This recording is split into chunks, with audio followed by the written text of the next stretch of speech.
지난 금요일 24일 날을 여러분들은 기억하실 것입니다.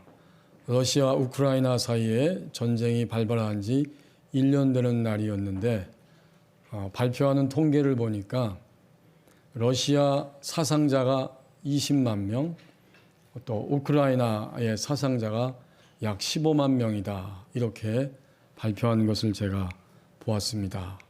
그런데 그걸 보면서 마음이 굉장히 아프고 쓰라렸던 것이 있는데, 우크라이나 정부에서 발표하기를 1년 동안의 전쟁이 일어나면서 러시아에서 납치해간 우크라이나 아이들이 1만 3,613명인가 된다. 이러한 발표를 한 것을 들었습니다.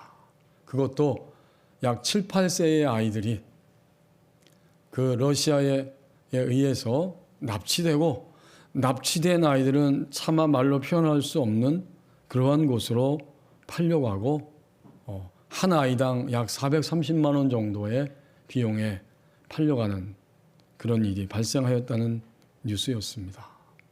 만약에 우리나라에서 그럴 리는 없지만 우리의 자녀들이 전쟁이 일어났을 때 어린 유아들이, 아이들이 그렇게 팔려간다면 가장 참담한 것은 바로 우리 부모들의 마음일 것입니다. 지금도 지속되고 있는 저 전쟁 그 속에서 부모들은 쓰라린 마음으로 자기 자신의 아이들을 생각하고 있을 것입니다.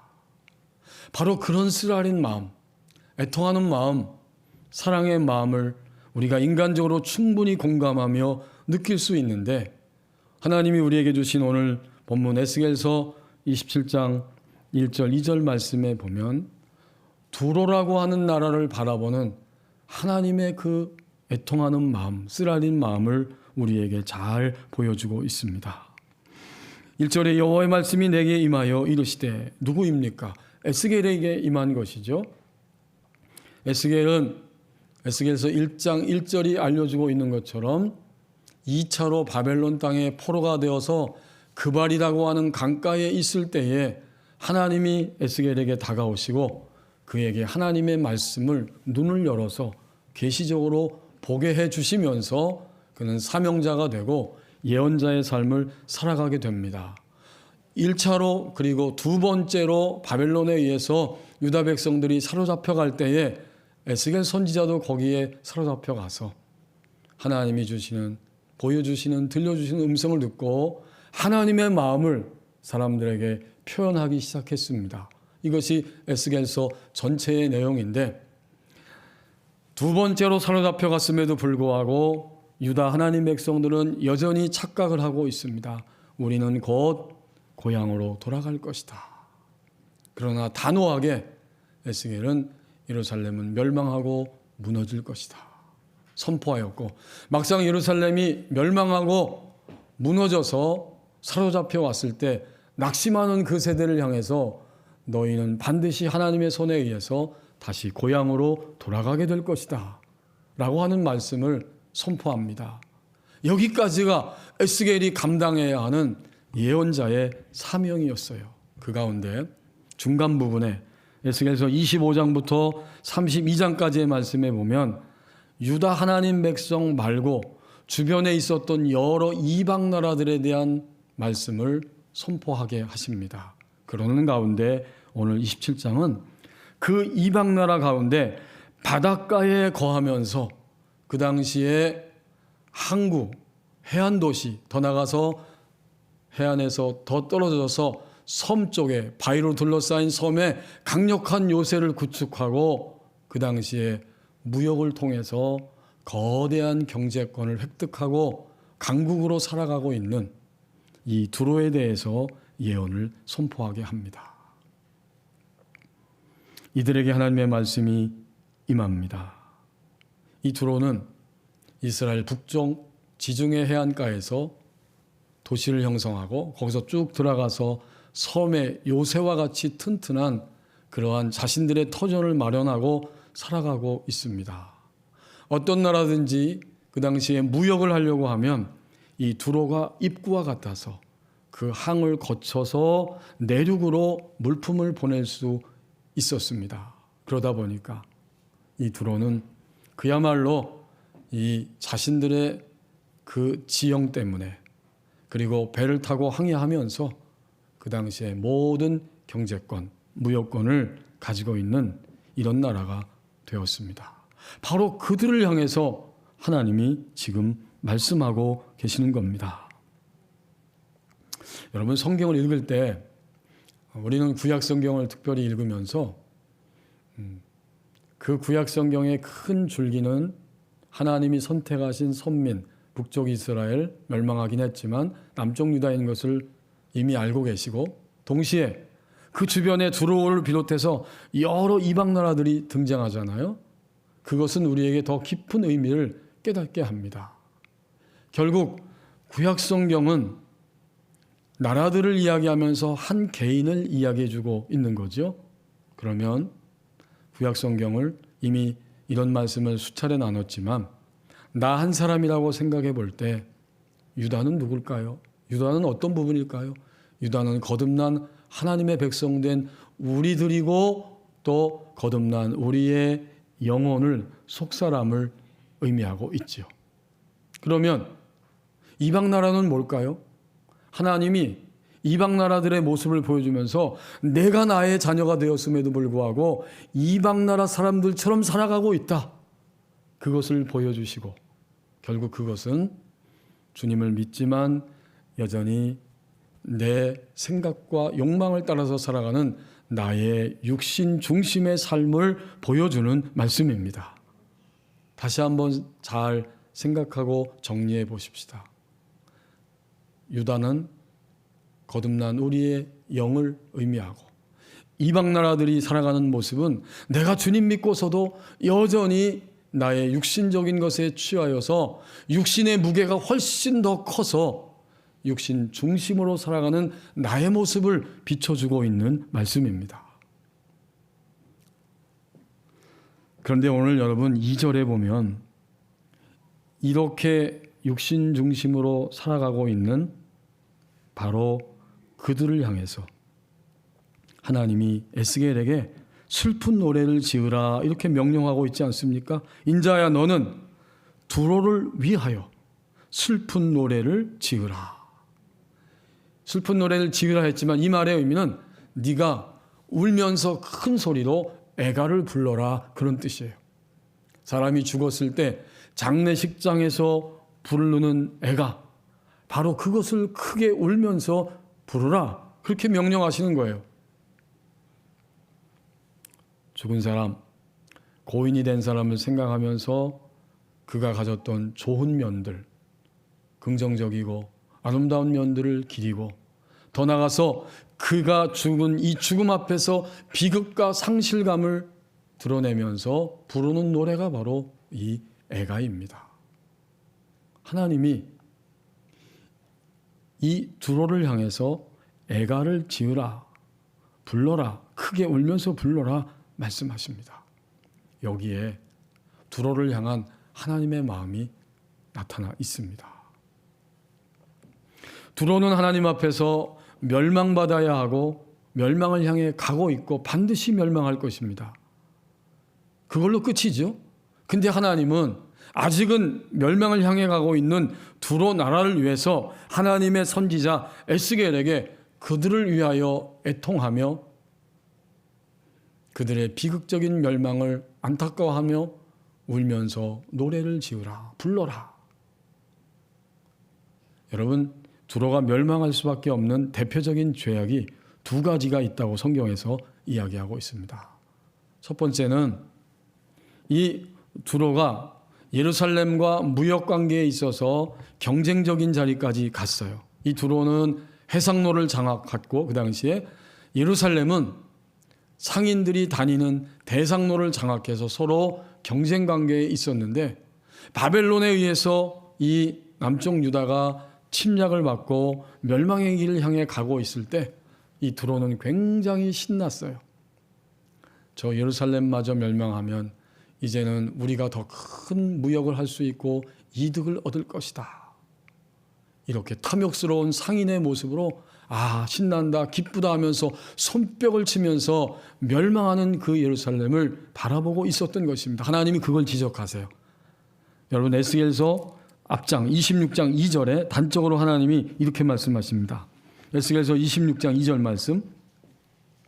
인자야 두로가 예루살렘에 관하여 이르기를 아하 만민의 문이 깨져서 내게로 돌아왔도다. 그가 황폐하였으니 내가 충만함을 얻으리라 하였도다. 이게 두로의 제약이에요. 이제 대상로까지 우리가 함께 무역하는 데 있어서 훨씬 더 기득권을 차지할 수 있도록 저 예루살렘이 황폐하고 깨지고 망해가고 있구나. 그러면 내가 충만함을 얻으리라. 그리고 거기 2절에 보면 아하라고 하는 그런 신나는 언어가 나오죠. 아, 기분 좋다 그런 말입니다. 이것이 바로 두로의 커다란 죄악임을 하나님이 말씀하고 계십니다. 또 하나의 대표적인 죄악이 있는데 그것은 에스겔서 28장 2절에 나옵니다. 28장 2절 말씀. 인자야 너는 두로 왕에게 이르기를 주 여호와께서 이같이 말씀하시되 내 마음이 교만하여 말하기를 나는 신이라 내가 하나님의 자리 곧 바닷 가운데 앉아 있다 하도다. 내 마음이 하나님 마음 같은 채 할지라도 너는 사람이요 신이 아니거늘. 두로는 이 천혜의 입지 조건을 가지고 있었고 그것을 발판으로 삼아서 해상무역을 통해서 막대한 부를 축적하면서 이제는 더 이상 자신들이 인간임에도 불구하고 인간이라고 생각하지 않고 우리는 신이다. 우리는 못할 것이 없고 우리가 마음먹으면 무엇이든지 다 할 수 있다. 이 교만함. 두 가지입니다. 약자를 향해 무너져가는 자들을 향해 조롱하면서 기뻐하는 그 죄악. 두 번째는 자신들이 신적인 존재라고 하면서 꼭대기까지 올라가는 이 교만함. 이것 때문에 두로는 심판을 받아야 하고 받을 수밖에 없고 마땅히 받을 것입니다. 그런데 오늘 2절 말씀에 돌아보면 그냥 그렇게 심판만 선언하시면 돼요. 그러나 하나님의 마음은 두로를 위하여 슬픈 노래를 지으라. 크게 울며 노래를 부르라. 이것이 어떤 하나님의 마음일까요? 좀 전에 나누었던 것처럼 두로는 그리스도인들이 육신 중심의 삶, 무게로 따지면 영적인 삶보다 육신 중심의 삶이 훨씬 더 크고 무거운 상태로 그렇게 가고 있는 거예요. 그들을 향해서 하나님은 애통하는 마음으로 이 말씀을 던지시는데 그 정확한 의미는 바로 이런 것입니다. 자신의 존귀함을 다시 확인하라. 이 음성이에요. 오늘 예배하는 우리가 육신의 무게가 훨씬 더 무겁습니다. 우리는 기뻐하고 감사하고 찬양하고 평안한 가운데 우리의 인생을 살아가는 면이 너무나 적습니다. 예배드린 지가 얼마나 오래되었는데 주님 믿은 지가 5년, 10년, 10수년이 넘었는데 그 정도 되면 한 직장에서 5년, 10년, 20년 되면 숙달된 사람이 될 거예요. 우린 주님을 믿은 지 너무 오래되었는데 여전히 기뻐하지 못하고 감사하지 못하고 결정적으로 쉼이 없어요. 평안하게 주님 안에서 나는 주 안에 있습니다. 라고 고백하고 그런 삶을 누리고 더 나가서 증거하지 못하는 거예요.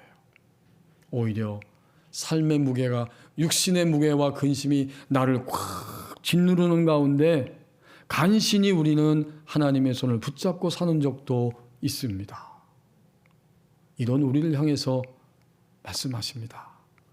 두로와 같이 아직은 육신 중심의 모습들이 내게 더 많이 있기도 하고 거기에 붙들려 있기도 하지만 너는 자신의 존귀함을 다시 확인하라. 내가 살아있는 한 너는 존귀한 자다.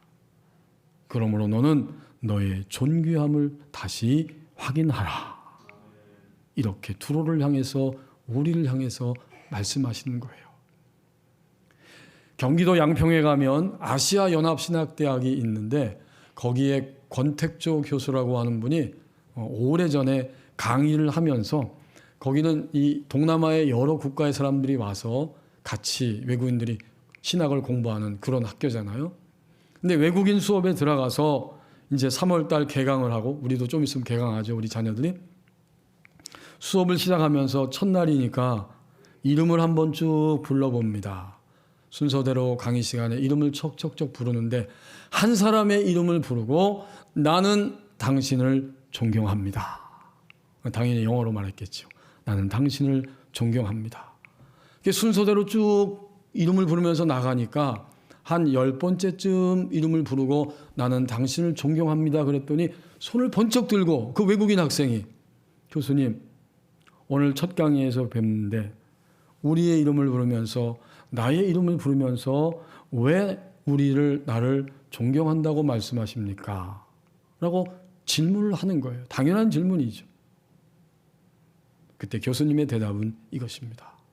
당신들은 오늘 신학을 공부하기 위해서 고향에서 여기까지 왔고, 그리고 그것보다 더 중요한 것은 오늘 여러분 한 사람 한 사람이 하나님의 형상으로 창조된 사람이기 때문에 존경합니다.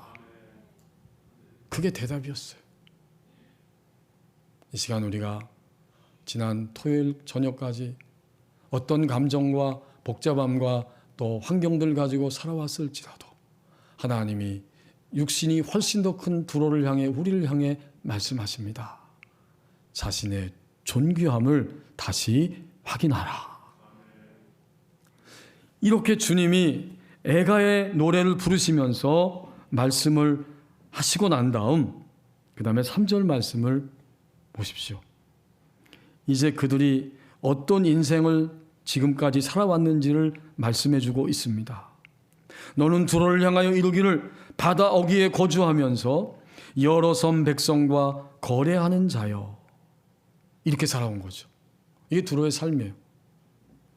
서두에서 말씀드린 것처럼 바다 어귀, 그 항구 입구에 살고 있고, 수많은 주변의 나라들이 자신들이 먹고 살기 위해서 무역을 하는데 반드시 두로 그 입구, 항구를 거쳐서 무역을 하게 됩니다. 그러면서 이 두로는 점점 힘이 강해지고 점점 그들은 자만심으로 가득 차게 되었습니다.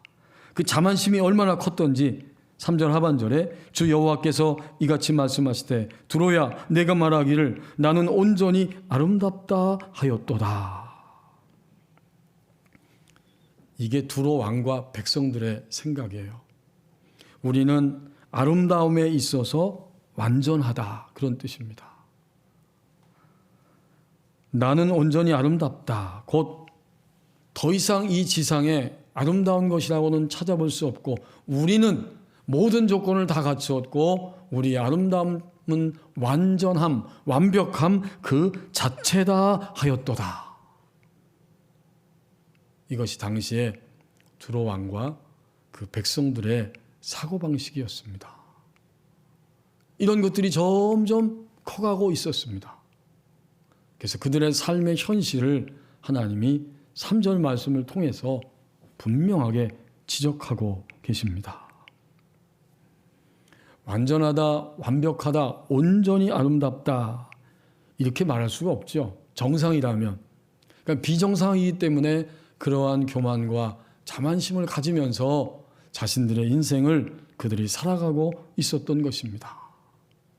이제 그들은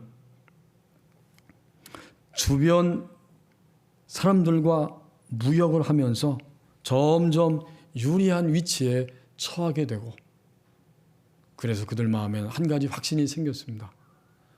우리의 이러한 부와 영화로움은 결코 깨지지 않을 것이다. 이러한 부와 영화로움은 결코 우리 생애에 찾아오지 않을 것이다. 이런 마음을 가지고 자신들의 인생을 살아가고 있었어요. 하지만 역사 속에 여러 번 침입을 받고 그 침입을 잘 견디면서 물리치기도 했지만 결정적으로 기원전 332년에 알렉산더 대왕에 의해서 이 두로는 파괴됩니다. 알렉산더가 그들을 침략할 때에 쉽지가 않았죠. 그래서 나중에 어떤 방법을 썼냐면 기록해 보니까 이 육지에서 두로의 견고한 요새 그 섬을 향해서 뚝을 쌓는 방죽기를 만들었습니다. 너비가 60m, 길이가 800m의 뚝으로 된 방죽기를 쌓고 그 요새 섬에 접근하게 하고 군대를 보내서 마침내 두로를 파괴시키고 말았습니다. 이것이 그들의 마지막 파괴의 모습이었어요. 우리는 여기서 또다시 역설적으로 오늘 두로를 바라보시는 하나님의 마음을 깨닫습니다. 두로가 가진 모든 아름다움, 그 경제적인 부, 그들이 가지고 있는 소유한 모든 것들, 그것은 하나님이 그들에게 허락해 주신 것입니다. 두로는 이것을 몰라요. 우리가 육신 중심으로 살 때는 내가 가지고 있는, 아니 나 자신부터 시작해서 현재 나에게 허락된 모든 것들이 하나님이 주신 것이라고 하는 사실을 망각합니다. 그러면 자만심에 휩쓸리게 되고 반대로 낙심에 떨어지기도 합니다. 오늘 나를 여전히 살게 하시면서 모든 것을 허락해 주시고 계시는 분은 하나님 아버지 그분이십니다. 그렇다면 나는 존귀한 자죠. 하나님이 존귀하다고 말씀해 주시는 거예요. 우리 삶을 허락하시면서. 그것을 깨달았을 때 드디어 우리는 3절 말씀을 통해서 다시 역설적으로 깨닫는 것이 있습니다. 두로가 가지고 있는 모든 것 하나님이 주신 것입니다. 두로는 자신들에게 허락된 재능을 가지고 섬기는 삶을 살아야만 했습니다. 오늘 우리도 같은 원리가 적용돼요. 내게 허락된 모든 것을 가지고 주신 재능으로 섬겨라 라고 주님이 3절을 통해서 말씀하십니다. 장로님이 기도하신 것처럼 우리 강단에서 장로님들이 기도하실 때마다 우리 교우들을 위해서 기도하면서 하는 간구가 있죠. 오늘도 주의 몸 된 교회를 위해서 여러 모양으로 섬기고 있다는 것입니다. 그 귀한 거예요.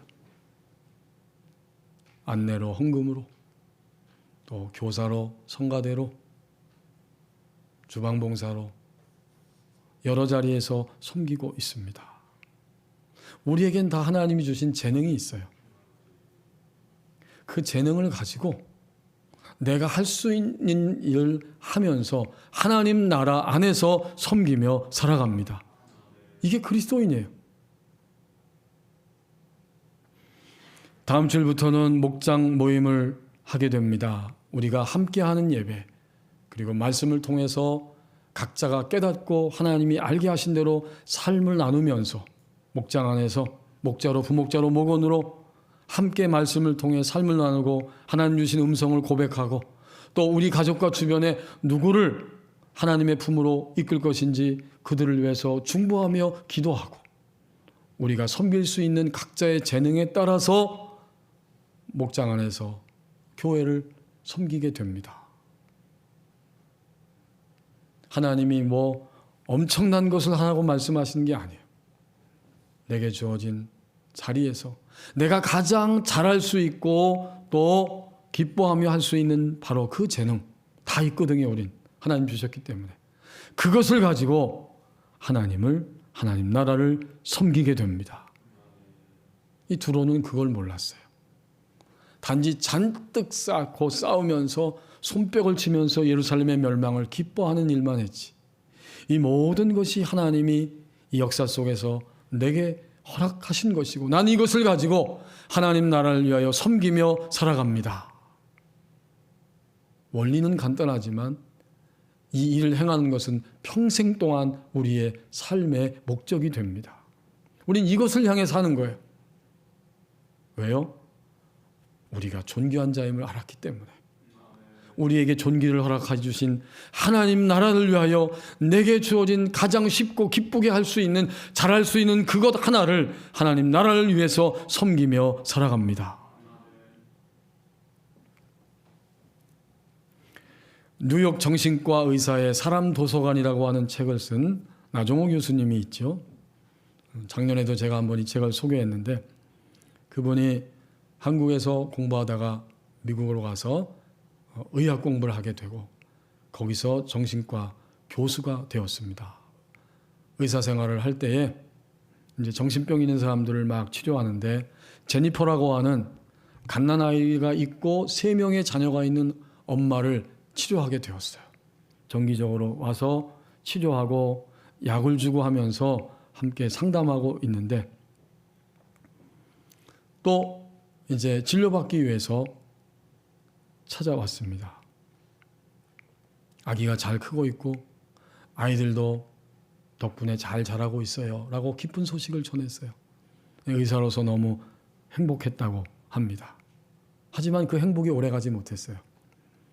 전 세계적으로 코로나 바이러스가 유행하면서 그 바이러스가 뉴욕을 뒤덮는 바람에 어쩔 수 없이 남은 3개월 동안은 대면 진료를 못하고 일주일에 한 번씩 전화로 상담하면서 진료를 했습니다. 진료하는 동안 전화로 이야기하고 또 상태를 점검하고 하는데 이 아이들과 함께 어려운 환경이지만 씩씩하게 하루를 잘 견뎌내고 있었습니다. 드디어 마지막 주간이 되어서 마지막 날 진료를 하기 위해 수화기를 들고 함께 대화하면서 모든 치료를 다 마무리했습니다. 근데 그녀가 갑자기 펑펑 우는 거예요. 한참 우는 거예요. 고마워서 울었겠죠, 당연히. 나정호 교수님도 눈물이 났습니다. 근데 그녀가 한 마지막 말이 아직도 생생하다고 고백을 합니다. 이 교수님이. 그녀의 말이 이것이었습니다. 정신병동에 강제 입원된 후에 조울증 진단을 받고 모든 게 달라졌다고 생각했어요. 남편은 절 미친 사람 취급했고 결국에는 제 곁을 떠났죠. 그래도 선생님과 사회복지사 선생님만큼은 저를 있는 그대로 잘 보아주셨어요. 조울증이 저의 일부일 뿐 저라는 사람을 규정하지 않는다는 말씀 감사해요. 아마 평생 잊지 못할 거예요. 결함이 없는 사람이 있을까요? 오늘 예배하는 저를 포함해서 우리 모두는 다 결함이 있는 존재들입니다. 그러나 그 결함이 우리 자신의 존재를 규정하지는 않습니다. 그래서 우리는 결함이 있음에도 불구하고 하나님이 내게 주신 재능, 내게만 허락해 주신 그 재능을 가지고 묵묵히 사람이 보든지 아니 보든지 내게 주어진 자리 안에서 주의 몸된 교회 안에서 하나님 나라를 위하여 주어진 재능으로 섬겨라. 이것이 3절 말씀의 두로를 향하신 하나님의 역설적인 말씀의 의미입니다. 이러한 말씀을 들었을 때에 이 두로가 우리 육신이 금방 깨닫고 그렇게 행동의 변화가 따라오면 얼마나 좋겠어요. 이 두로는 행동의 변화가 따라오지를 않습니다. 그래서 하나님이 한 마디 더 하시는 거예요. 그게 바로 4절 말씀이에요. 내 땅이 바다 가운데 있음이요 너를 지은 자가 내 아름다움을 온전하게 하였도다. 이건 시적인 표현인데요. 지금 시적으로 이 두로라는 나라를 바닷가에 있기 때문에 아주 커다란 그러한 배로 비유해서 그려주고 있는 거예요. 내 땅이 바다 가운데 있다. 너는 지금 바다 가운데 자리를 잡고 있다. 그리고 너를 배로 지었는데 너의 존재를 배로 지은 자가 내 아름다움을 온전하게 하였도다. 그러니까 이 말씀은 하나님이 두로를 아름답게 지었다는 말씀이 당연히 아니잖아요. 그러니까 지금 두로라고 하는 거대한 배가 부족함이 없이 위엄을 자랑하면서 거대한 함선으로 떡 거기에 존재하고 있는 겁니다. 근데 혼자가 아니에요. 이 두로가 무역할 때에 여러 나라들이 무역에 참여하면서 사실은 그들의 참여함, 두로가 참여시키고 그들은 참여함으로 인해서 두로라고 하는 거대한 배가 완성되었다는 거예요. 그 말을 시적으로 이렇게 표현한 거예요. 너를 지은 자가 했지만 이 단수가 아니고 이 말은 복수예요. 너를 지은 자들이 오늘의 두로가 있도록 내 아름다움을 온전하게 하였도다. 수많은 나라들이 참여했어요. 여러분, 하나님이 오늘 4절까지 말씀하셨지만 5절에서 11절에 보면 참여한 나라들을 언급하고 있고 그 뒤에도 계속 나오지만 11절까지에 보면 첫 부분에 나라들을 계속 언급하고 있어요. 5절에 쓴일에 잣나무로 내 판자 만들었다. 배니까. 6절에 바산의 상수리 나무로 내 노를 만들었다. 배니까. 7절에 애굽의 수놓은 배로 돛을 만들어 깃발을 삼았다. 8절 시돈 아르밧 주민들이 사공이 됐다. 그리고 심지어 9절 말씀 보십시오. 그발이라고 하는 그 사람들, 그들이 노인들과 지혜자들이 내 가운데에서 배의 틈을 막는 자가 되었으며 그렇기 때문에 바다의 모든 배와 그 사공들은 내 가운데에서 무역하였도다. 모든 나라가 참여했어요. 그들의 지혜를 통해서 오늘 두로라고 하는 배가 완성되어서 지금 항해하고 있는 겁니다. 자신들의 힘이 아니었어요. 여러 나라가 참여해서 오늘의 두로가 지금 운행되고 있었던 것이죠. 그렇다면 우리는 4절 말씀을 대하면서 또다시 역설적으로 두로를 향해서 말씀하시는, 오늘의 두로인 나를 향해서 말씀하시는 하나님의 음성을 듣게 됩니다. 그것이 무엇이겠습니까? 너는 존귀하다. 내게 주어진 재능으로 섬겨라. 언제? 내가 돈을 좀 더 벌고 우리 가정이 좀 더 안정되고 내 상황이 더 좋아지면 그때 나는 하나님 나라를 위해서 나의 인생을 걸고 하나님 기뻐하시는 일을 하겠습니다. 혹시 이렇게 생각하지 않습니까? 바로 그 말씀이에요. 4절은 지금, 바로 지금 방향을 전환해야 한다 하는 말씀입니다. 지금 전환해야 돼요. 내일은 우리의 시간이 아니에요. 내가 지금 전심으로 주님을 사랑해야 되고, 내가 지금 전심으로 주님의 뜻을 알아야 하고, 내가 전심으로 지금 주님의 뜻을 행하면서 나의 인생을 살아가야 됩니다. 그게 지금 방향을 전환하라는 말씀의 의미예요. 내일이 아니에요. 바로 지금이에요.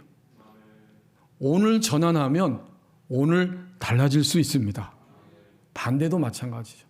내가 알기는 알겠지만 좀 더 나의 삶이 안정되면 그때 전환하겠습니다. 이것이 바로 두로, 곧 육신 중심의 사고방식이에요. 지금 바꾸면 지금부터 행복해집니다. 지금부터 안심할 수 있어요. 우리의 습관적인 언어와 사고방식과 행동들을 다 내려놓고 지금 바꿔야 돼요. 방향을 싹 전환하는 겁니다. 그러니까 지금 이 4절을 통해서 알 수 있는 것은 두로는 거대한 함선으로 이렇게 아름답다고 말하면서 지어지고 있었는데 자신이 하나님 앞에서 육신 중심으로 살아가고 있었고 주변의 모든 5절 이하에서 9절까지 나오는 모든 나라들도 그런 육신 중심의 삶에 참여시키고 있었던 것입니다. 방향전환을 생각할 때 우리는 이것을 보는 거예요. 내가 하나님과 반대 방향으로 가고 있고 또 주변의 사람들과 가족들과 나와 연관된 모든 사람들을 그 방향으로 가도록 참여시키고 있었던 것입니다. 하나님이 시키지도 않는 일을 자신이 하고 있고 또 사람들을 하나님이 시키시지도 않는 일에 참여시키고 있는 이 모습, 이것을 멈추고 방향을 전환해야 한다고 주님이 4절까지의 말씀에서 두로를 향해, 우리를 향해 이 아침에도 말씀해 주십니다. 제가 오래전에요, 법립교회 하나님 보내주셔서 섬기고 있는데 한 5, 6년 지났을 땐가 노예 목사님한테 카드 겸 편지 한 장을 받았어요. 근데 그 카드 서두에 딱 첫 마디가 이렇게 쓰여 있었습니다. 존귀하신 이창호 목사님. 이렇게 딱 쓰여져 있어요. 그리고 그 다음 내용이 쭉 나오는 거예요. 그 다음 내용은 여러분이 아실 필요는 전혀 없는 내용이고, 어쨌든 첫 마디가 존귀하신 이창호 목사님. 저는 그 카드 편지를 딱 뜯어서 딱 첫 마디를 읽었을 때 여러분 상상해 보세요. 제 표정이나 마음이 어땠을 것 같아요? 저는 굉장히 낯설었어요. 존귀하신 이창호 목사님. 여러 이유가 있었겠지만 제가 그때 깨달은 것이 있습니다. 아, 이게 이렇게 낯설구나. 이것을 보면 나는 나 자신조차도 스스로를 존귀하게 여기지 않고 살아가고 있었구나. 참 이건 뼈아픈 얘기예요. 나는 나를 존귀하게 여기며 살아가지 않았어요. 그러니까 남들이 존귀하신 목사님이라고 이야기해주고 이름까지 써서 불러줬는데도 그게 굉장히 낯선 거예요. 그냥 풋하고 이런 비웃는 느낌이 드는 거예요. 이게 얼마나 잘못된 것입니까? 그것은 하나님 앞에서의 나의 자세가 아니고 하나님 앞에서 나의 삶이 아니었어요. 여러분은 어떠세요? 지금 누군가가 여러분을 향해서 존귀하신 아무개 권사님, 존귀하신 아무개 집사님, 존귀하신 아무개 장로님 하고 부른다면 어때요? 어색하십니까? 그리고 낯설십니까? 또는 무슨 거짓말하고 있어 이런 생각이 드십니까?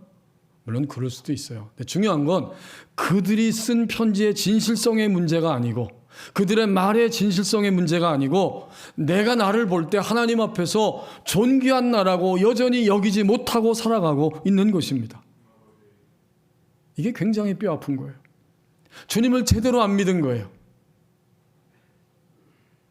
주님을 제대로 믿으면 우리는 두로와 같은 모습, 거기서 점점 즉시로 방향을 전환해서 하나님의 방향으로 나가게 될 것입니다.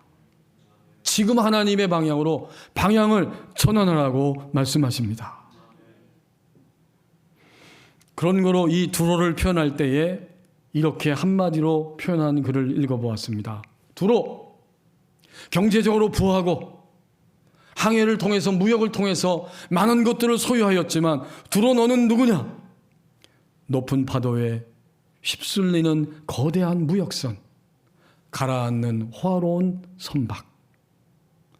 이러한 두로를 바라보시는 하나님의 마음, 그것은 오늘 나를 바라보시는 하나님의 마음입니다. 기도하겠습니다. 우리 함께 잠시 기도하겠습니다. 자신의 존귀함을 다시 확인하라고, 주어진 재능으로 하나님을 섬기라고, 지금 방향을 전환해야 한다고 말씀하십니다.